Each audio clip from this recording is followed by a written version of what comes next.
నా క్రయధనముకై రుధిరము కార్చితివి, ఫలవంతములైన తోటగా మార్చితివి.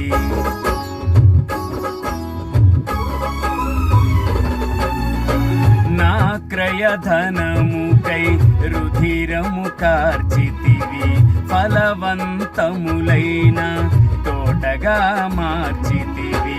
ఫలితము కొరకైన శోధన కలిగినను ప్రతిఫలముగా నాకు ఘనతను నియమించి, ఆశ్చర్యకరమైన ఆదరణ కలిగించి, అన్ని వేళలయందు ఆశ్రయమైనావు. ఎంతగా కీర్తించినా నీ రుణమే నే తీర్చగలనా, ఇదే కదా నీలో పరవశం.